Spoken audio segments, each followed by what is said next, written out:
Good morning. So, what are we trying to solve? If you're a middle market company with revenues of anywhere between $50 million to $5 billion, today you have difficulties to access advanced digital credit platforms. And this is because the big banks with the advanced solutions are not focusing on you because you're too small for them, and also the transparency to your risk is relatively low. And if you're a fintech, mid-caps are just too big for you. They would have difficulties to acquire you as a client, and therefore, in most cases, you only have access to traditional products that are delivered to you on offline traditional channels. The way that we are trying to solve this is by building a collaborative trade finance network for middle market companies. We start by onboarding a buyer, we call it an anchor buyer. Next, we onboard the vendors or the sellers that sell goods or services to this buyer. And then we connect institutional liquidity. And we enable the sellers to get access to approved invoice finance at affordable rates and through digital channels. And let's go through an example just to understand how this works like. Let's say that one of the sellers is issuing a $10,000 invoice to the buyer, which is payable in 60 days. And let's assume that it took the buyer 5 days to approve the invoice. On day number 6, the seller would be able to request to get paid immediately in exchange for a discount. If it does so, we would transfer the funds to the vendor immediately and collect from the buyer at the original maturity date of the invoice, in this case, day 60. So unlike with traditional solutions like cash discounts, 210 at 60 and the likes, the buyer never pays a day too early. So the sellers get access to optional, affordable early payments, while the buyer gains rebates, but also the ability to negotiate better payment terms, pay later, and basically boost its working capital at no cost. And this is thanks to the fact that we bring external institutional capital into the equation.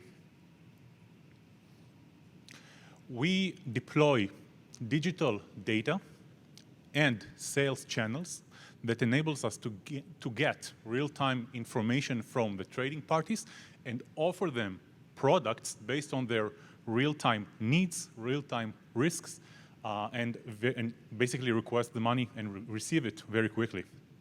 An interesting element of our platform is that it is viral.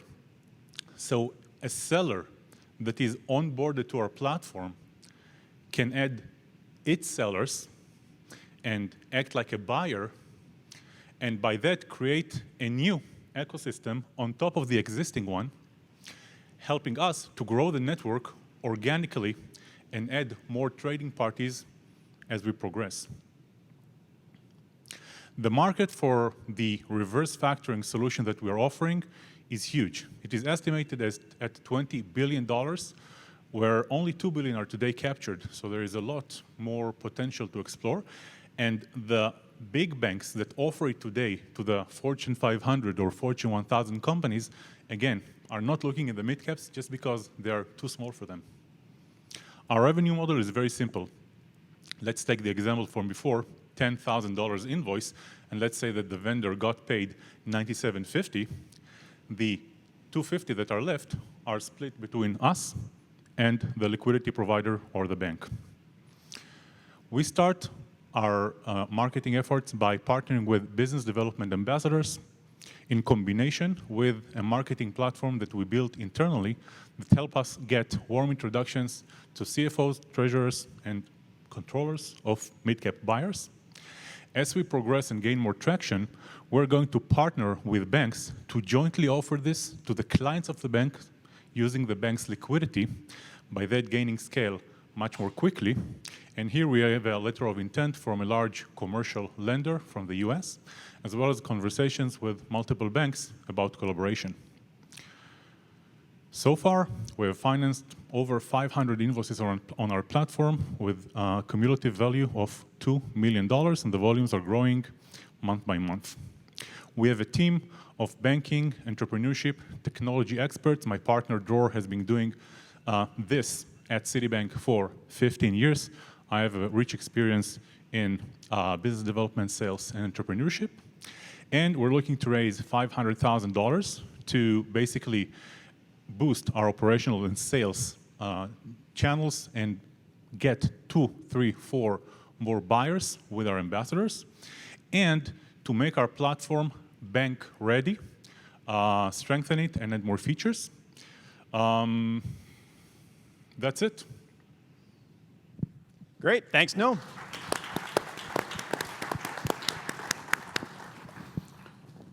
I'll go first this time. So good job, nice job. It's never easy. My thoughts are primarily somehow we need to simplify. It just kind of starts off a little bit complicated if you're not sure who the seller and the buyer is. My recommendation might be start off with an example, like a very tangible example. Hey, this company, maybe it's a Charlotte company, is the buyer and the seller, and kind of walk people through. So I feel like simplifying those first 2 or 3 slides and making it not just talking kind of conceptually about a buyer and a seller might help you bring some of that together. Right now you have a little bit of the double sale, right? You have to go sell the company and you have to bring the bank in. Is that right? But eventually you want to get... So right now we have a funding partner that provides the liquidity. So this sale is behind us. And the main efforts in terms of the sales is to onboard the buyer, okay? Once you onboard the buyer, the nice thing is that the buyer introduces you to its vendors. So you get a very warm introduction to multiple trading parties, which basically helps us solve the client acquisition challenge that I mentioned on the first slide. Yep. And the last thing I'll add, you'll hear me say this over and over again. You got a great team. One of your teammates is doing this and has been doing this for 15 years. Bring that up in the deck. Thanks. Hi, Noam. Good job. Good job with the timing. I feel like, particularly with with fintech, with banking, money, you have to get out who you are. Like, why am I going to trust you? Like, what, whizbang, .com, in this very tried and true sort of conservative industry. I feel like you have to lead with who you are and why you're experienced and what type of relationships and sort of clout you have behind you. So I think I would lead with kind of who we are. And then definitely, like David said, I was a little bit like confused as to who the buyers and the sellers and the but by and large, good flow. What, and this might be a naive question, but why would the sellers or maybe the buyers not want to just, well, I'll work out the payment terms. Like, I'll get the, if you were the, like, I want the $250. It's like, I'll pay early and, get the $250. So by the way, we do not replace that. We complement that because unless you're Apple cash rich, you cannot pay many of your vendors in cash, right? So the way that we are solving this problem is by connecting external capital, bringing it to the table, and enabling the vendors, any vendor basically, to request the funds whenever it wants, okay? And the buyer doesn't have to pay early. So if the buyer already has cash discount arrangement with selected vendors, we do not replace that. This can stay, and we would work with the very, very long tail of vendors that just don't take it today. Either because the client, the buyer, cannot pay early, or because the vendors do not want an all or nothing proposition, because we enable them to select individual invoices to get paid early, and with the cash discount, you just set it up on the ERP system of the buyer, and all of the invoices are paid immediately, which is very inflexible to the sellers. Okay. Yep. I would agree with you that you're selling to a CFO, and your market probably is going to be bigger than $20 billion if you look at all the commerce and all the invoices that are paid. I've seen you pitch before where you had a better hook up front. So kind of to their point, bringing out the team, bringing out the value, crisply explaining it, and you can go deep when you need to later on, but I wanted something to grab me up front. Here's the problem, here's our solution, here's how we make money. That'd be really crisp. I was a little confused about the original and new. I think maybe your colors were off a little bit on you had the original and new when you talked about it going viral. I think, if you had more time, you could spend more time describing that. So original and new, and I don't see anything in green, so I don't know where the original one is. Either that or Yeah, I'm sorry. colorblind. That's the left-hand side. That's the lines are too thin. Okay. Oh, the lines. I got Yeah. it. Okay. So this is the original one. Okay. We start with a buyer and we onboard the sellers. One of the sellers, or more than one, can become a buyer by onboarding its own vendors. Okay. Yep. And we do the same thing with its own vendors. This is how we can build organically and virally a network that basically provides value to all of the participants. Yeah, if the sellers are getting paid faster, they're going to have more cash, and CFOs know what to do with that cash to generate return in investment. So I think that's very powerful.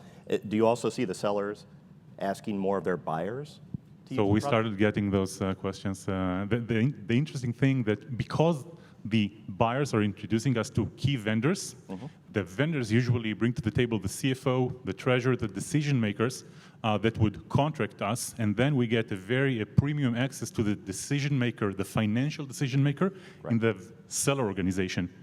So we can pitch easier to them and basically cross-sell them. And this is what we plan to do. By the way, as I explained here, we basically build a digital sales and data infrastructure that connects the buyer and the sellers. We start by selling a single product, which is the approved invoice finance.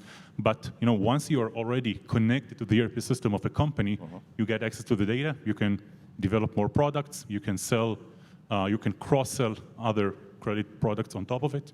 So the potential is definitely huge. We are basically bringing real-time credit to the middle market. Got it. So you're finding the viral effect is more the sellers are having when they become the buyer, they're pushing it upstream instead of downstream. So it has two layers. The seller can become a buyer and bring its own sellers, Right. but the seller also has other buyers that it can introduce us to, and then we can do the same with the other buyers. This seller would then have two buyers on our platform. Which one do you see as more active right now? The latter.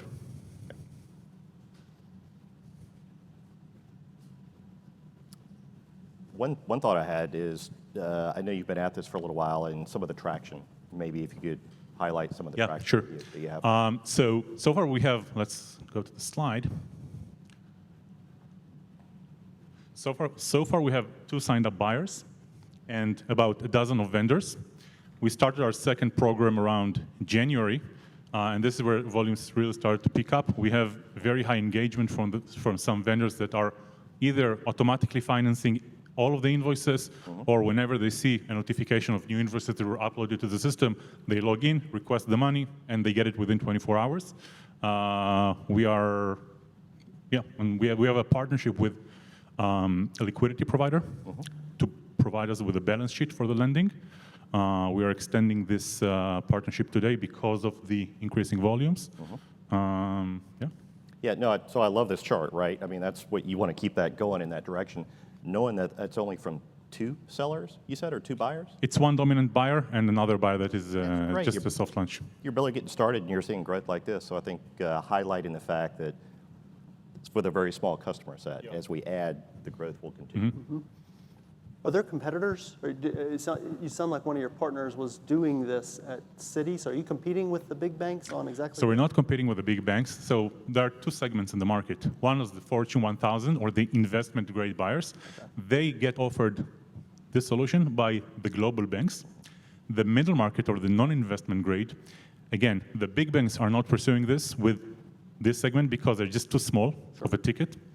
And the regional banks, the state banks that are focusing on the middle market do not have the technology and operational infrastructure that is needed to build this last mile connectivity to the clients because it requires deep integration to the ERP system. So they're not offered this today at all. Great. Any other questions from the panel? All right, let's thank Noam with Go Quartix.